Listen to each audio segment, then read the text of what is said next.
Cressida, known as Sid to her friends, stared into the void, her heart pounding as she found herself inexplicably terrified at the sight of a coffin. "Why?" she whispered, the question echoing in the depths of her mind. She had always envisioned a life filled with luxury and elegance, a stark contrast to her modest upbringing. Growing up in a small, impoverished town, Cressida had watched her peers, adorned in beautiful garments, date prosperous men who treated them like queens. Lavish gifts, extravagant dinners, and romantic getaways filled the stories of those around her, tales woven together with silk and gold, while Cressida sat on the sidelines, yearning for her turn in the spotlight.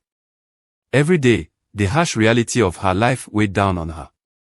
Cressida worked tirelessly at a local cafe, her hands stained with the remnants of the day's work, while her dreams felt increasingly distant. She often daydreamed about high-end boutiques with sparkling chandeliers, and she longed to escape her mundane existence. But what could a girl lacking connections and charm do? The women around her seemed to possess an aura that captivated the wealthy suitors, yet she seemed invisible to the same crowd, relegated to the background. Then came the turning point. One fateful day, Cressida landed a job as a personal assistant to Mr. Green, a prominent and wealthy businessman admired throughout the city. His name alone sent ripples through conversations as tales of his achievements filled the air. He was influential, charismatic, and had an innate ability to command attention. Cressida could hardly believe her luck. This was her chance, the doorway she had waited for, an opportunity to climb the social ladder and step into the world she had always fantasized about. Yet, with every opportunity came the weight of expectation. Cressida felt immense pressure to capture Mr. Green's interest, convinced that if she could make him fall in love with her, everything would change. She envisioned herself living in opulent mansions, shopping in high-end stores, and enjoying the fruits of love intertwined with wealth. Her dreams seemed to dance just out of reach, mocking her as she plotted her method. In meetings with Mr. Green, Cressida was polite and attentive, absorbing every detail of his life and desires. However, her shyness clashed with her deep-rooted determination, and she found it difficult to express her feelings. What could she do to stand out from the crowd? Stories and whispers emerged in her small circle about juju, traditional charms and spells that could alter one's fate, particularly in matters of the heart. Fascinated and desperate, Cressida sought the help of Mama Zora, a local spiritualist reputed to possess the power to change fate. Her decision sent a thrill of both hope and fear through her. Could charms really alter the course of her life? The idea was intoxicating, yet terrifying, but the allure of wealth beckoned her forward. She felt the pull of the unknown, a mix of excitement and trepidation as she prepared to step beyond societal boundaries in her quest for intimacy and affluence. When Cressida arrived at Mama Zora's shrine, it was as if she had stepped into another world. The air was thick with the scent of herbs and incense, rituals echoing through the layers of tradition that crisscrossed her life. Cressida approached Mama Zora, her heart racing as she unraveled the story of her desires. "Mama, I want Mr. Green to love me and spend money on me. Please help me," she implored, her voice barely above a whisper. Mama Zora, a wise woman with weathered hands and piercing eyes, scrutinized Cressida closely. "There is a way," she began, her voice low and steady. "But it is dangerous. Are you prepared to do anything to win this man?" Without hesitation, Cressida nodded, driven by an insatiable greed and desperation. Mama Zora presented her with a small bottle filled with a shimmery liquid and a charm crafted from natural materials. "Put this in his food, and he will be yours," she declared. "But be warned, this charm must be renewed every 6 months, or it will stop working." Cressida's excitement surged, overshadowing any lingering doubts about the repercussions. That night, anticipation coursed through her veins as she plotted how to administer the charm. The following day, she found the perfect opportunity during a casual dinner with Mr. Green. As she mixed the charm into his meal, her heart raced with a blend of excitement and fear. To Cressida's astonishment, the charm worked like magic. In the following days, she was treated like royalty. Mr. Green began showering her with lavish gifts, expensive jewelry, nights out at exclusive restaurants, and whispered promises of a bright future. For Cressida, it felt as though her dreams had finally materialized. Life transformed from gray to vibrant hue, and she moved into a stunning apartment, compliments of Mr. Green. Her once mundane existence seemed gloriously transformed, filled with laughter, glitz, and the tantalizing thrill of romance. However, amid the whirlwind of opulence, Cressida's mind began to whirl with thoughts of maintaining this newfound allure. 6 months flew by in the blink of an eye, and her heart sank as she remembered Mama Zora's words. The urgency of renewing the charm loomed overhead, yet Cressida found herself swamped in the pleasures of her life, her confidence bolstered by moments of affection from Mr. Green. But fate, as they say, has a twisted sense of humor. She returned to Mama Zora, only to be met with a chilling instruction. "You must sleep in a coffin for 3 nights to keep the charm working," Mama Zora said with a serious tone that sent a shiver down Cressida's spine. The thought was profoundly unsettling. How could such an act ensure the love of a man? Yet greed and desperation twisted her mind, drowning out the rationality that screamed for her to step back. Cressida steeled herself, almost convinced that the ultimate goal justified the terrifying means necessary. Fear gripped her heart as she pondered this sinister requirement, yet she told herself that the coffin would ultimately unlock the love she'd always desired. When the time came, Cressida embraced this dark and complicated path without a second thought. The first night in the coffin was hellish. Cressida lay in darkness, the smell of old wood and decay seeping into her senses, making her insides churn. Had she truly sunk this low in pursuit of a fleeting dream? A panic gripped her as she tried to calm the racing thoughts that filled her mind. She imagined the world outside, the sparkling lights, the laughter, the treasures of love. But as she lay there, suffocated by the weight of her choice, dread began to claw at her side. The seconds stretched into hours, each tick of the clock feeling like a lifetime. Invisible eyes seemed to watch her, and suddenly she questioned everything. What incited her desperation? Was love worth this torment? Each creak of the coffin sent her heart racing, and the smells enveloped her senses, making her question her sanity. Regret washed over her in waves, yet she had made a decision to return to this dark place for a reason. For the life she so dearly coveted, she would do anything, even this. The second night brought fresh horrors. Strange sounds resonated around her, whispers wafting through the silence like secrets slipping through locked doors.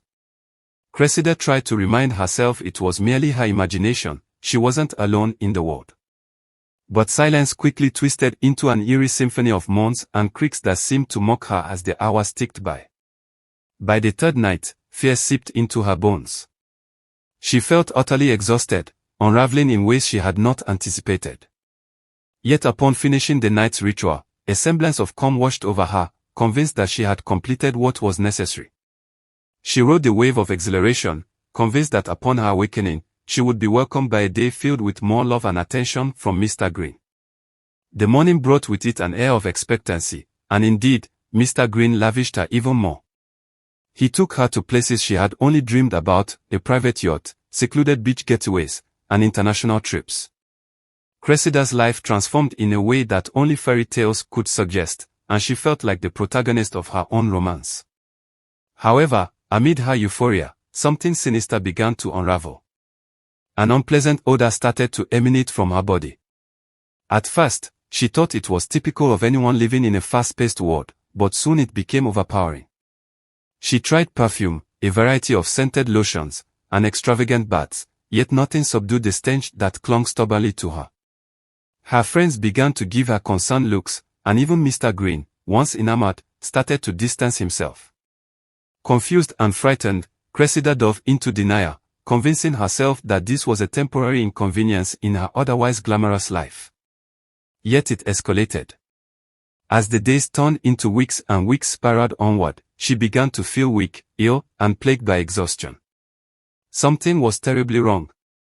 After numerous tests at a hospital, the diagnosis struck like lightning. HIV. Every dream she had fought for shattered in an instant, and her heart sank into a deadly silence. The realization gripped her tightly, her desperate quest for wealth and love had come at an unfathomable cost. As the gravity of her diagnosis sank in, Cressida reflected on her choices with a clarity she hadn't held before. The charm that had once filled her with hope was now a cruel reminder of how low she had fallen. The pursuit of love had morphed into a spiral of deceit and danger. She felt she could no longer maintain the charm known to bring desired affections or sustain a relationship that had begun on false premises. The 6-month renewal became a distant memory, buried under the weight of her health, and her life continued to unravel. Mr. Green, who had once showered her with affection and adoration, now appeared distant, consumed by his own life, completely disinterested in her plight. Cressida's body and mind continued to deteriorate, and desperation drove her back to Mama Zara. With trembling hands, she sought the spiritualist, expecting a solution, a fix for the nightmare she had unwittingly stepped into. "Mama, everything is falling apart," she pleaded, eyes wide with fear and confusion. "I smell terrible. Mr. Green doesn't love me anymore. What can I do?" Mama Zora's gaze softened slightly, though the gravity of her words carried a weight that made Cressida's heart drop. "I warned you about the consequences of ignoring the instructions. The spirits are angry, Cressida, which is why you suffer from this affliction. Once the spirits are stirred, they will unleash burdens upon you." In an instant, Cressida felt utterly alone. She recognized how misguided her quest for love had been, and now she found herself drowning in despair, broke, sick, and socially ostracized. Previously, she had reached the zenith of desire, sitting atop a throne built on a fragile foundation that was swiftly crumbling.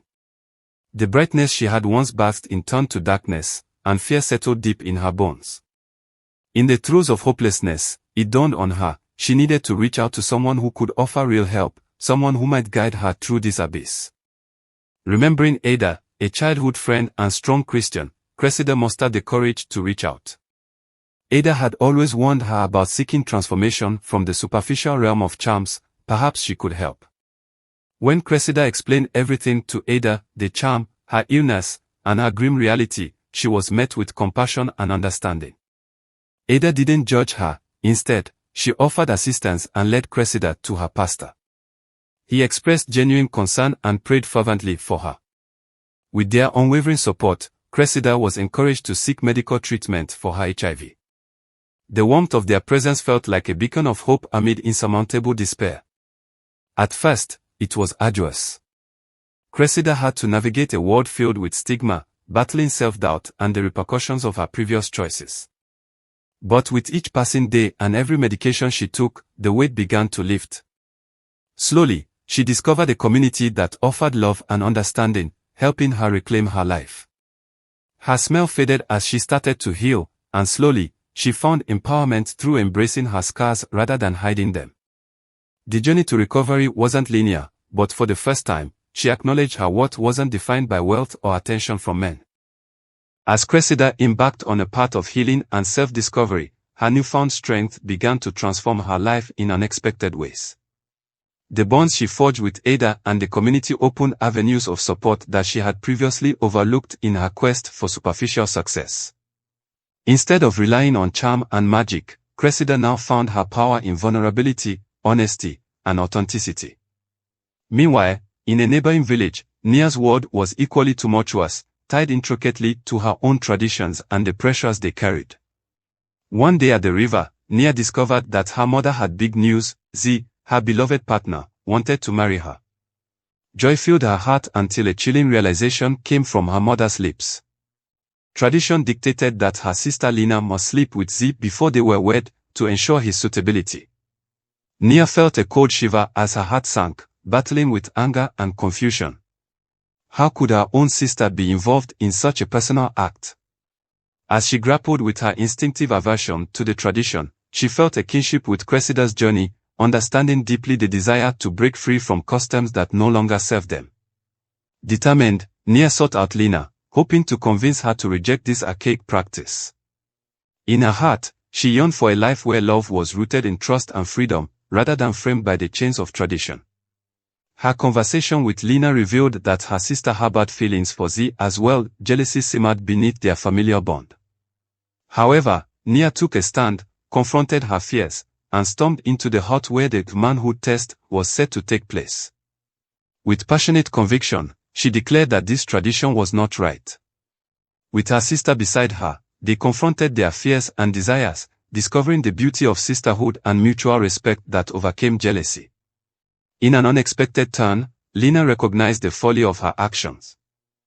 She ended the discussion about the test, prioritizing her sister's happiness over her own fears of inadequacy. Lena became a pillar of support, and they both approached the village elders to revoke the ancient custom that felt increasingly obsolete. The elders listened to their pleas, torn between tradition and the evolving nature of love. When they ultimately decided to abolish the requirement, the village began to resonate with a renewed sense of kinship and understanding. Back in Cressida's life, she realized that her struggles had taught her lessons in true love and self-acceptance. The scars she bore were part of her journey, not the definition of her worth.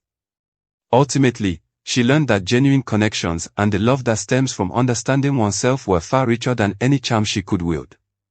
With renewed determination, she dedicated her life to using her experiences to advocate for others facing similar struggles, sharing her story of resilience and rebirth.